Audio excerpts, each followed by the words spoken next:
to the Spanglish Show with Nelson Martinez. We've got Abe Torres with us today, and as you've been listening, if you haven't, rack up the tape again and see how interesting he is, because he runs a lot of things everywhere. He's a former production events coordinator at the National Hispanic Cultural Center. Did I get that right? Abe Torres, say hi. Well, hello, and Thank you. And yes, the National Hispanic Cultural Center was a big part of my latter years. And but the main thing is you told us about that. That's for sure, and that's phenomenal. All the work you've done in the coordination. But the main thing is you were a band member way before that, so you can relate.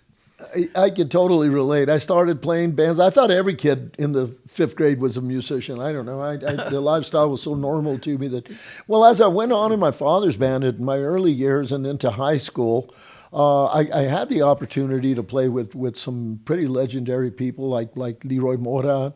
I wasn't even out of high school yet, and Tommy Alicio. Are they still around? Yes, Oh, good, absolutely. good. I later got to work with Leroy Mora on a project in the 90s. I mean, we're talking about the early 70s here.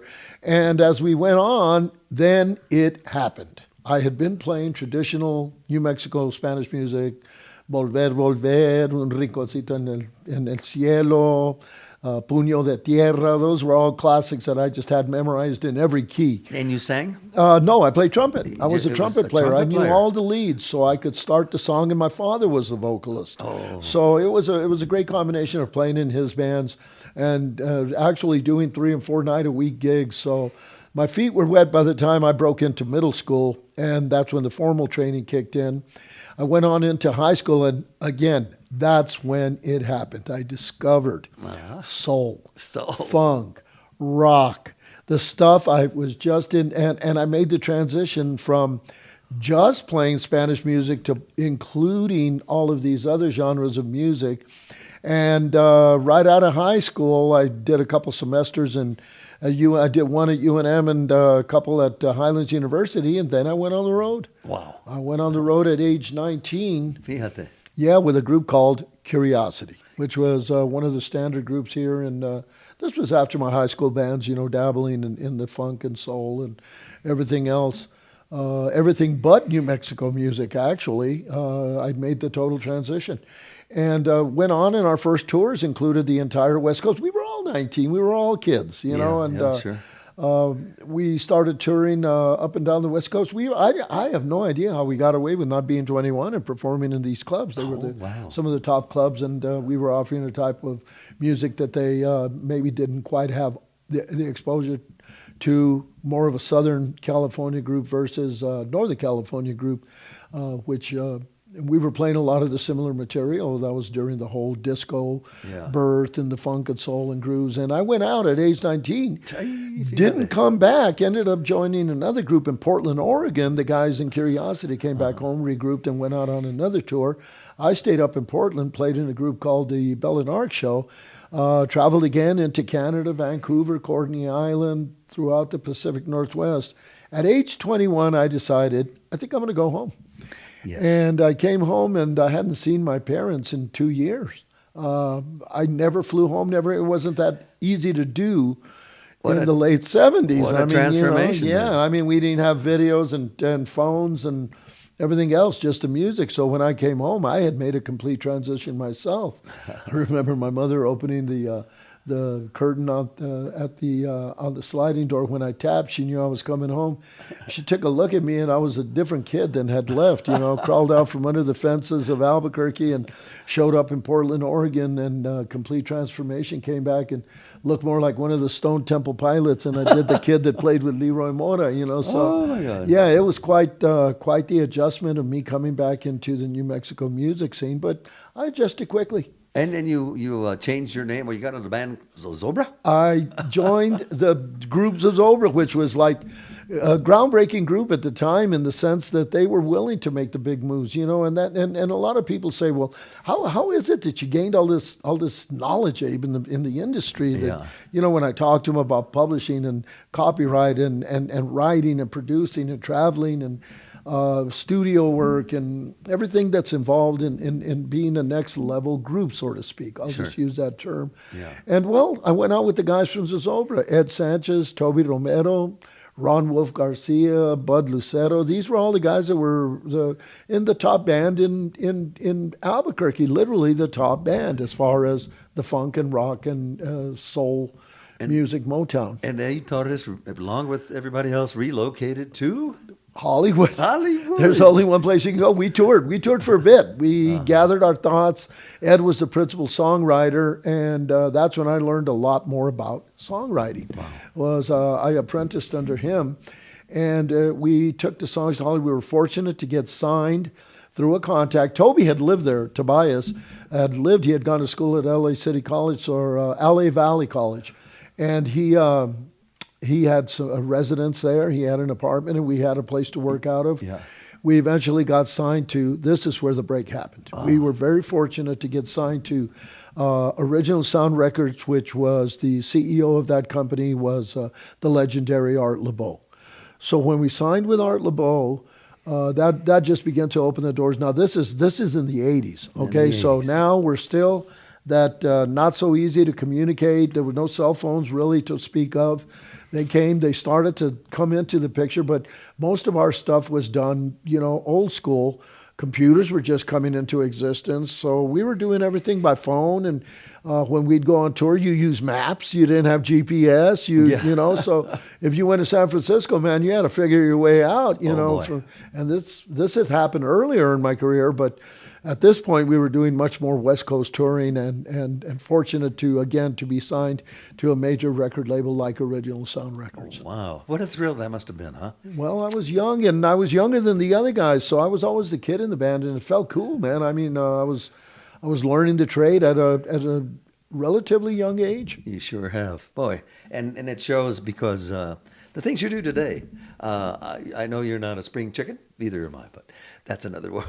But boy, that incredible experience, it's priceless. No, it absolutely is priceless. The thing is, man, is I started out as the youngest guy in the band, and then when it came into the 90s and the 2000s, all of a sudden, I was the oldest guy in the band and leading the group of youngsters and taking them under my wing like they took me under their wings. And it's an evolution that just always continues. It just sure does, man. No question about it. Well, the thing about that's so impressive about people like yourself is that where do you get your energy, for crying out loud?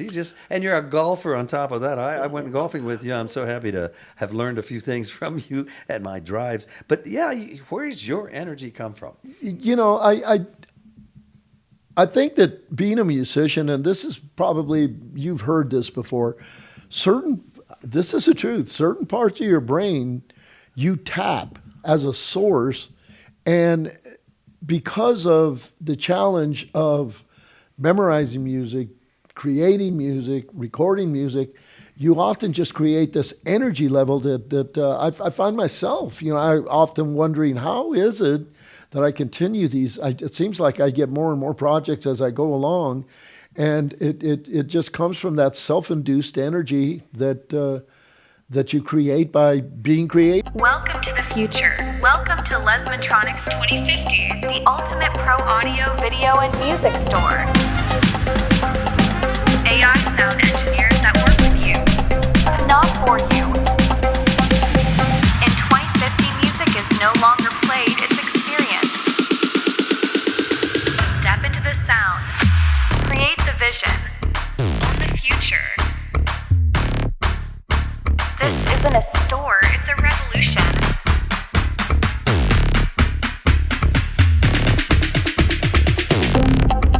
Total is 240 credits. Thank you. Lesmantronics 2050, where tomorrow's music begins today. Wow, what a crazy dream. Well, I guess back to reality. We're still in Lomas. Next month, we celebrate 70 years in business. Hi there. The Spanglish Show with Nelson Martinez proudly welcomes our new sponsors. That's right, La Mexicana Tortilla Company. Oh boy, it'll bring you the greatest food and taste and service every time. Thank you to you. And Flor de las Flores Dispensary, your go-to spot for care and good service.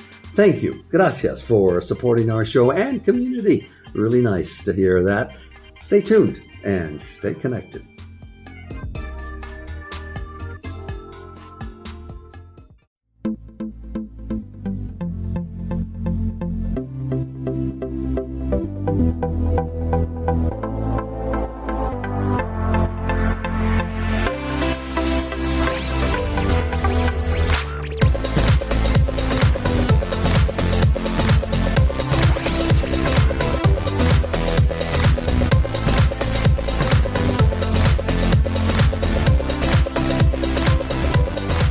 But it's only moonlight changing the tide. You know, hopefully, Abe, we have some youngsters who follow the music genre, if you will, and they're kind of on the fence. I tell my guests, what advice would you give some young kid that's been listening to this interview? You know, I have a perfect answer for that. Don't be discouraged, man. Now, listen, there's different levels of accomplishment. There really are. You know, you might find that, and because of technology these days with social media and everything else, the rules have changed. But there was a time, and it, for the most part, could still be true with that you have to relocate, which means a sacrifice. Tell me. You know, they tell me, I find all these talented people, and they say, well, what did you do? I said, I moved to Hollywood, man. Yeah. I moved to Hollywood. Yeah. I moved to Vegas. I moved to Portland. Yeah. You know, I went back to Vegas.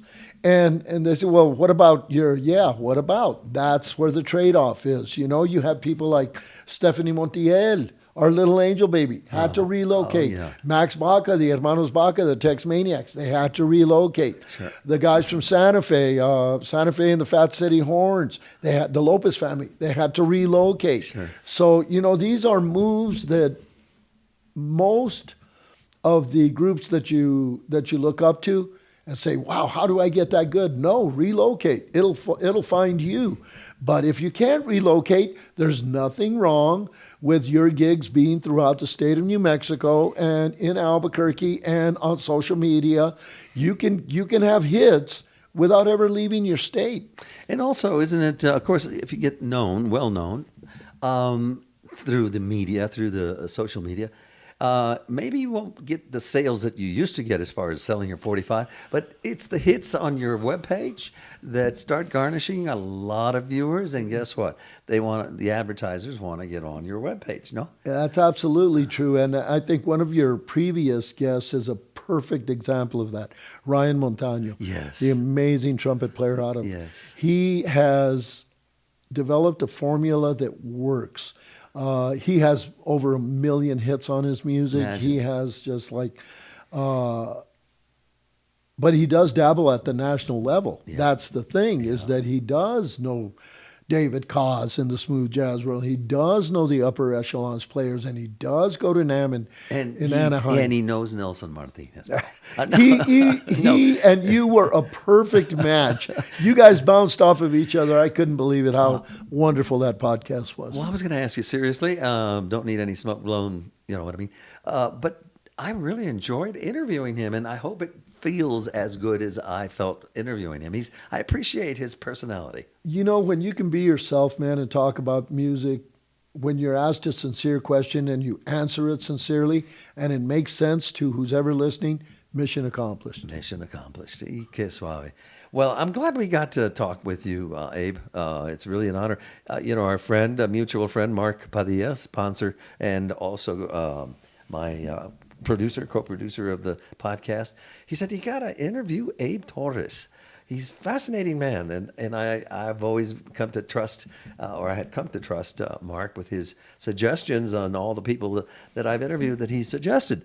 And he's right on, like he is with you. I really appreciate you. And thank you for stopping by. You're a busy guy. You're also the president. Tell me again, you are the current president. The vice president of the New Mexico Music Hall of Fame. Okay. You know who the president is? Mark. Oh, well, Mark, of course. There you I go. know that, sure. Yeah, well, it's nice to hang around with talented people that have been around and have so Likewise. many friends, bro. That's a sure tell of anything. Your friends tell who you are. And you have many, and I've seen you, your personality, y todo eso. I hope I've learned something from you. I'm almost certain I have. So with that, any parting words, senor? Thank you for doing this, and keep up the good work, because it's only helping our community get stronger, and more informed. Thank you, Abe. And we do that by you giving us the thumbs up and sharing it and telling people about, hey, remember that old guy, Nelson Martinez? Oh, he's gotten so old, but nevertheless, he's got one of these podcasts. And hey, you know, I'm glad to offer the opportunity to interview you. If you have something to tell, come on down, give me a call, get on my webpage. My webpage, incidentally, is nelsonmartineztv.com. How appropriate, no? Easy to remember. Gracias. Muchas gracias, señor Abe. Otra vez te doy las gracias. We didn't talk much Spanish, Abe. ¿Qué pasó ahí? Well, you know, I learned a lot. I learned to deal with it at the National Hispanic Cultural Center. I must have spoken 10 to people with 10 different dialects. Sure. Same language, 10 different dialects. Thank you again. Appreciate it, Abe. Bueno, y a ustedes también. Thank you for being with us. Hasta la próxima. Hi there. The Spanglish Show with Nelson Martinez proudly welcomes our new sponsors. That's right, La Mexicana Tortilla Company. Oh boy, it'll bring you the greatest food and taste and service every time. Thank you to you and Flor de las Flores Dispensary, your go-to spot for care and good service. Thank you. Gracias for supporting our show and community. Really nice to hear that. Stay tuned and stay connected.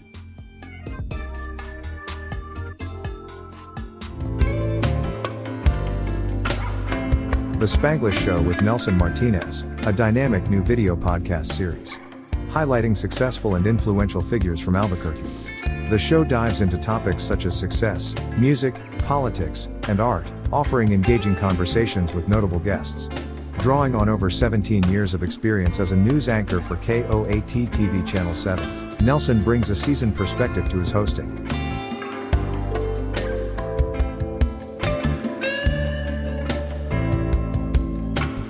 Website, nelsonmartineztv.com. Coffee cups available for only $20.